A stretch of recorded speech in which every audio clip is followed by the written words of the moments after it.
Hello, I'm Msgr Jim Lisante. Today on Personally Speaking, I'll be joined by actor Goran Višnjić.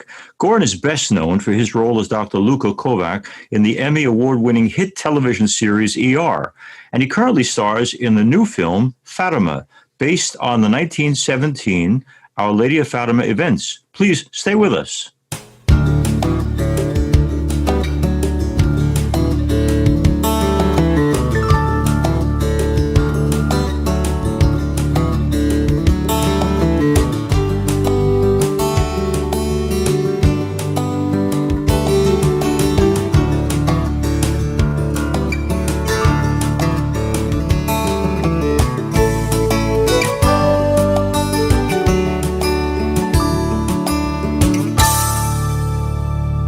Welcome to Personally Speaking. I'm your host, Msgr Jim Lisante, and actor Goran Višnjić joins me now.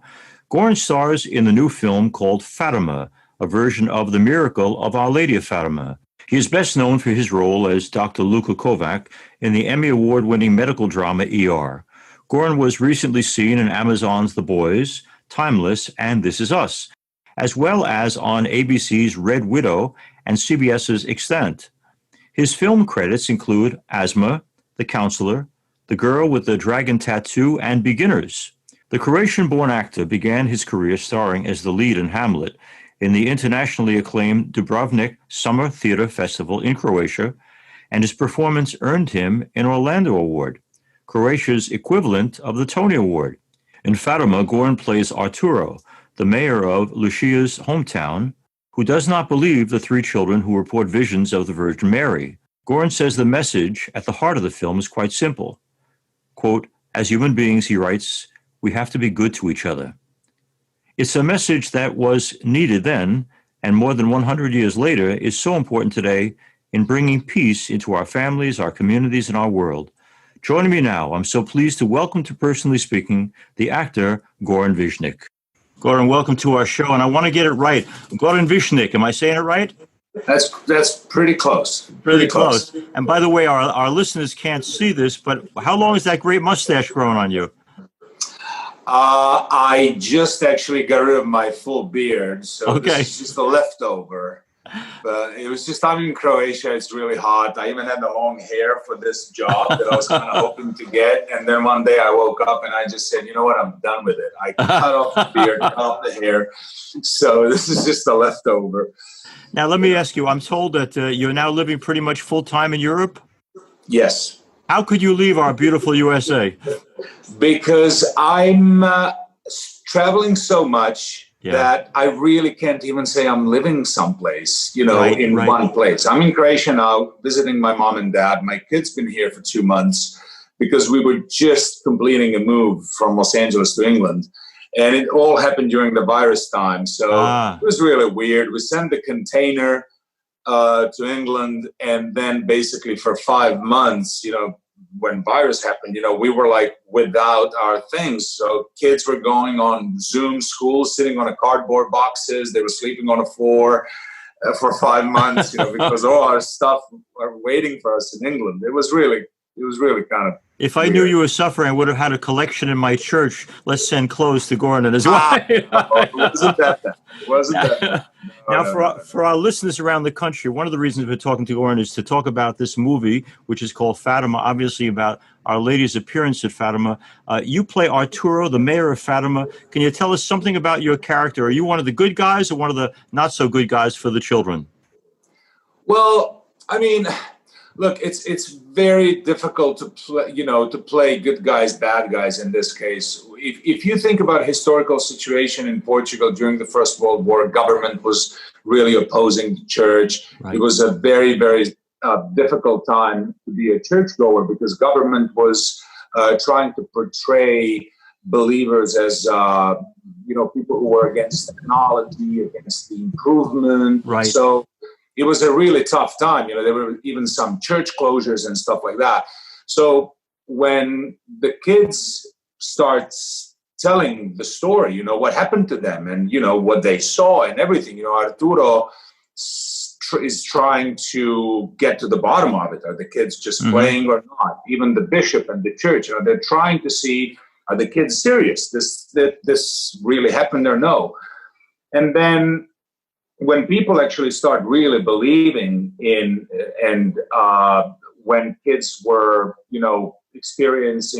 seeing once a month, more and more people start coming there. So Arturo was being pressured from Lisbon by the government that he needs to make everything stop. And he couldn't do it, because people were just coming, and it was a bigger and bigger event every time, So right.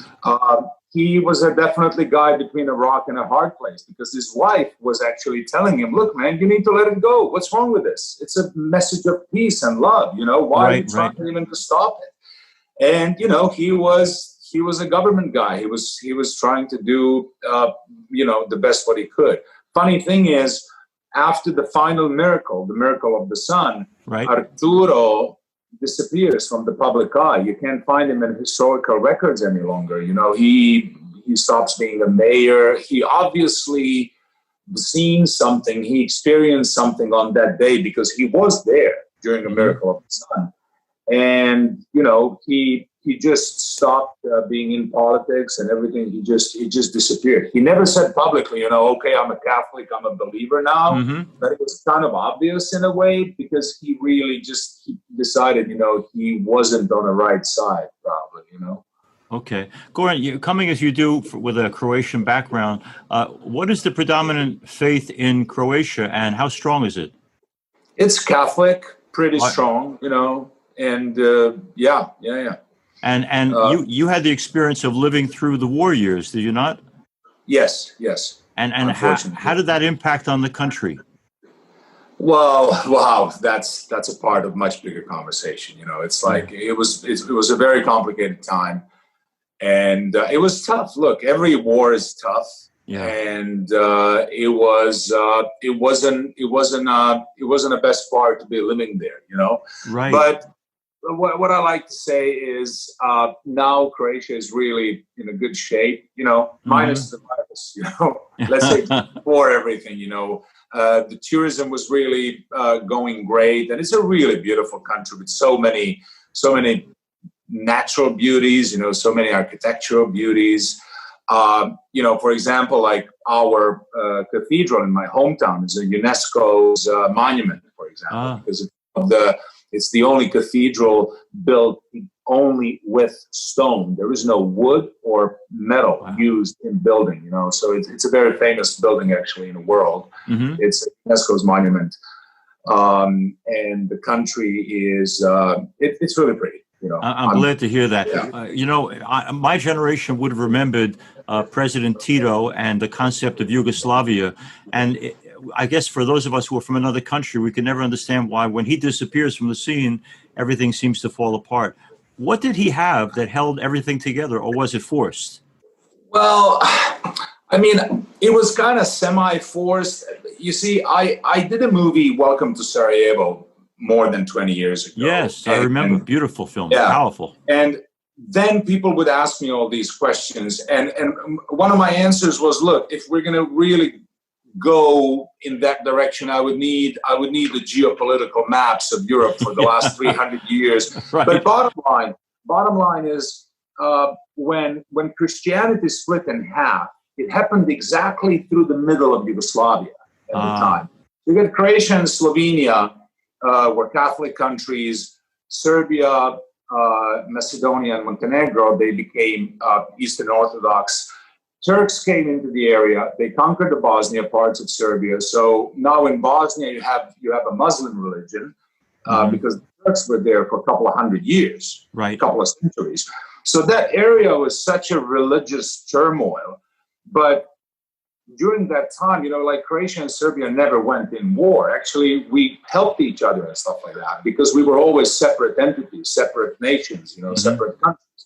But when they decided to put all those countries together because they were South Slavic people, that was the only only similarity. But because historically we've been so separated and so different, when you put us all together in the same country, it just couldn't work. Mm-hmm. It was a false assumption, in my opinion, even to start a country like Yugoslavia. I think it was always supposed to be separate like it's now. And you know, if you see Slovenia and Croatia, we're doing really fine, and actually not fine. We're doing really, really good.